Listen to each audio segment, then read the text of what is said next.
Yo, what is good with y'all? This is Mira from Internet Money. Today I'm going to be showing you guys how to make ambient melodies. Now I'll be using FL Studio 11, however all these skills and techniques apply to other DAWs and FL Studio 12. So with that being said, I'm going to hop into the video and yeah. Alright, so in the first step of this video, I'm just going to break down things to avoid when trying to create ambient melodies. Now, the main things I'd say to avoid are sharp sounds. You don't want anything hitting too hard, nothing too loud. I'd say quick attacks. You want your melodies to sort of fade in a little. You don't want anything just hitting right off the bat. Or primarily sounds that are way too bright.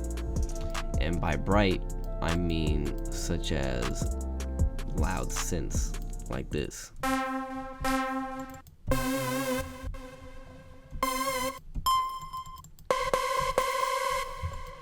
So yeah, those are some things I'd avoid. And yeah, I just say the main thing in ambient melodies is always sound choice. You want to make sure you have soft sounds. For some plugins, I recommend Nexus. Has great ambient sounds under plucked pianos. They got some good pads. Pads and pianos are probably your best bet with ambient melodies. Omnisphere, I'd say, is probably the best plugin for these type of sounds, but that's more advanced. Absynth 5 by Native Instruments is also a great plugin. And if you don't have any of these, Sytrus has plenty of great pads and bells that you can use in there. And I'll probably drop down in the description a list of some presets that I'd suggest for y'all that are really nice and ambient. Alright, so now that we have things to avoid out of the way, I'm going to be playing some dry samples for y'all. Then I'm going to be showing you effects that I put on the samples to achieve a sort of spacey feel. Now, I'm using Isotope Ozone 5 Imager. By any means, you do not need this plugin. You can use stock Imager plugins. You can use the Imager on the mixer, but I would say imaging is a major key in getting that wide feel that you want. Delay, that helps keep the sound going even after the sound stops. You would just keep the tail going so you still feel the presence of the sound. EQ, just have a little bit cutting off the high end. Gross beat, this is sort of like a side chain. The volume just raises, then raises. And then lastly, we have reverb, which I'll explain once I'm finished playing the sample. Alright, so here's what the sample sounds like dry.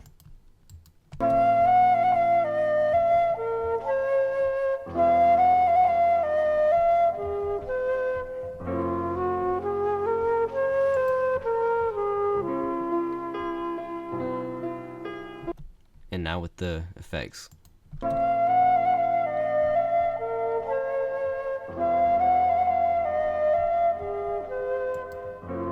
can see here how wide it is.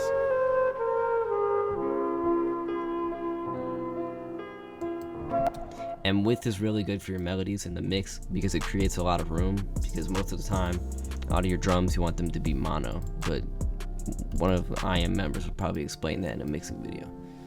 So yeah, now that we have the imager here, we just have some mids being spread out and some high end, not really the low end because there's not much in the sample. Then delay, we have a fourth delay, and we have the feedback. It's pretty fair. It's not too quiet because with our feedback here, we want it to last a little longer, so you'll still hear the melody after it's not even there. So I'll put this over here, and you can hear the melody play throughout this red highlighted part. So you're not just having the melody stop all of a sudden. You'll actually have it like fade off.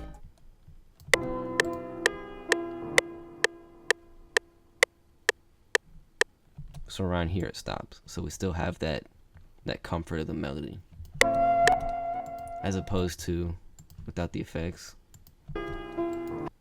just having it stop. Now the reason I say that is because it sounds a lot better in transitions and songs, and it sounds a lot smoother. Alright, so now I'm going to get onto the EQ. This is pretty self-explanatory, just cut out some highs. You don't have to do this if the sound doesn't need it, but I just put it there for example. Alright, now for the gross beat, I have these volumes being sidechain. It's just a sidechain preset. which looks like, let me pull up patterns. It looks like this, and I just adjusted it to how it was because we want the volume fading in and out. If you want that pulsing effect, you know, you don't have to have this, it just helps. I'm gonna turn the volume down because you don't really want it heavy sidechain.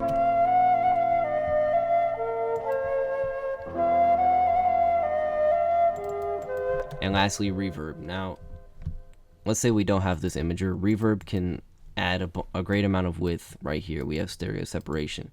So if you have a long decay, which is how long the echo / reverb is going to last on, then we have the wet up. So the wet is the sound of the actual reverb. If you have a long sounding reverb and it's pretty loud, it's going to stay there for a while. So I'll play that for you with no other effects. You can hear it go on. If I adjust the decay, it's gonna last a lot longer. Now I wouldn't say go too crazy, add extra super long decay, but a fair amount is good. If you have some sounds that are way too, you know, they're hit too hard, they're way too sharp, you can turn the dry down, and then the wet part of the reverb will probably overwhelm it. It'll sound better.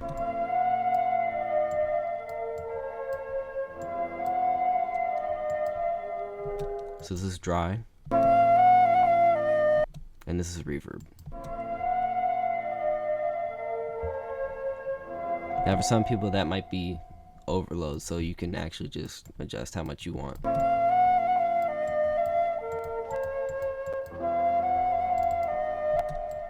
Alright, now I'm going to show you some other samples that are dry with these same effects.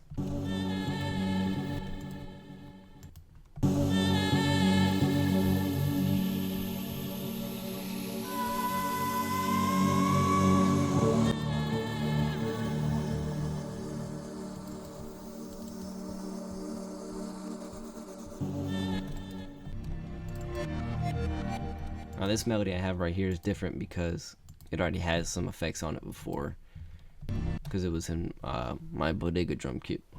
But this is how it originally sounded.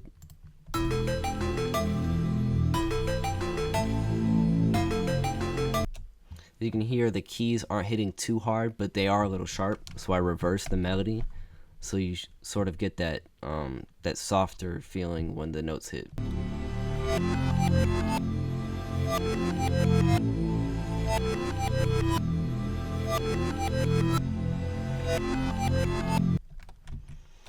And with that note on Edison, I have another melody here that this is not really that ambient, but we're gonna use a tool in Edison and I'm gonna show you how to make it pretty cool. So I'm just gonna open this up.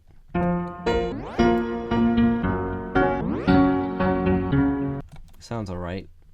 Now we open up this blur tool up here, which if you don't see it on your Edison, it might be expanded too small, so you have to drag at the corner until you see it. And I really like this tool. Sorry about that. This tool is cool because it sort of morphs the waveforms and it makes them closer to each other, rounds them off more, and it makes the sounds like just sound all cohesive. And I'll show you what this sounds like here. So I'm going to start off with a small amount and then keep raising it.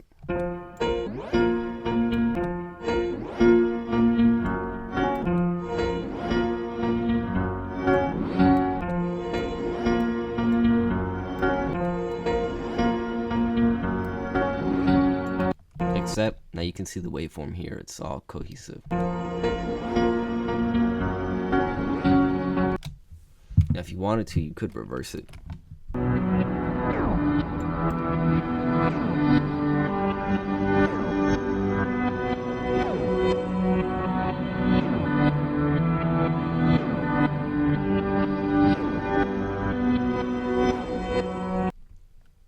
And yeah, I mean, I'd say it's a little too fast for my liking for reverse, because I like the notes to be slower, like in this loop over here I showed you.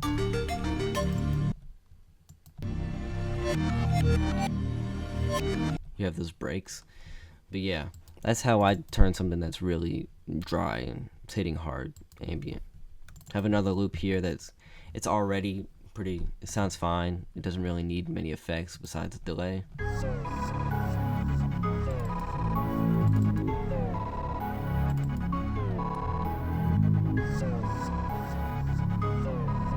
Yeah, that sounds fine. And that's sort of what I do for adding effects onto your melodies. And as far as from making them from scratch, back to what I said in the beginning, using plugins like Nexus, Omnisphere, Sytrus, Absynth 5, and using that trick I showed you in Edison, all the effects on the mixer. And I'm actually about to make a melody for y'all and make it really ambient smooth. So I laid out these notes before I started the video. Here's what that sounds like. Go back to this piano preset.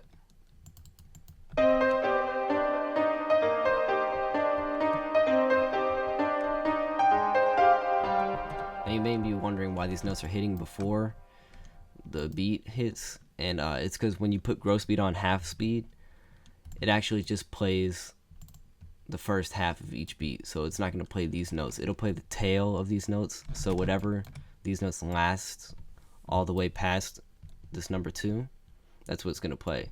So it just have the tail of this top note hitting, so it's really soft. I'll put gross beat on this real quick and show you how it sounds.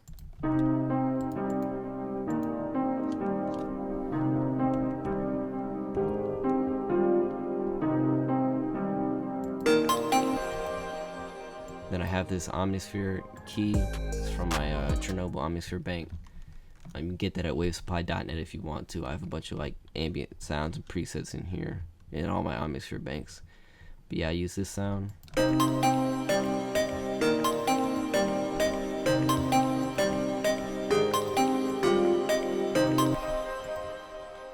Now I'm gonna press record in Edison and then play this melody.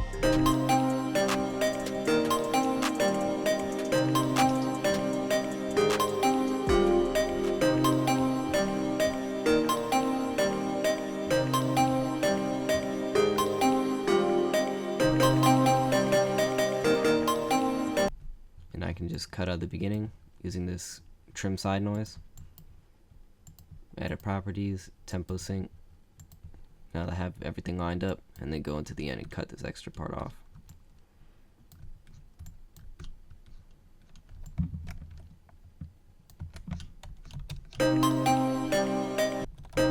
And now we have free range to edit this however we want. If we want, we can just slow it all the way down.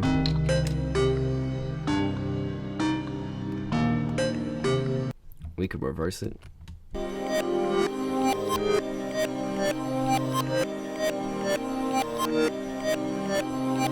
Or we could pitch and reverse it.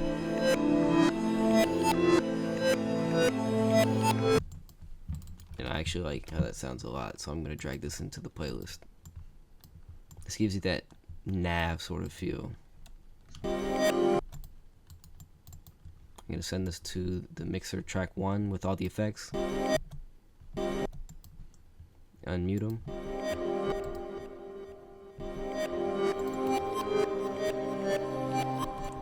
And I'm going to slow the tempo down to like 75, 80. And then resample.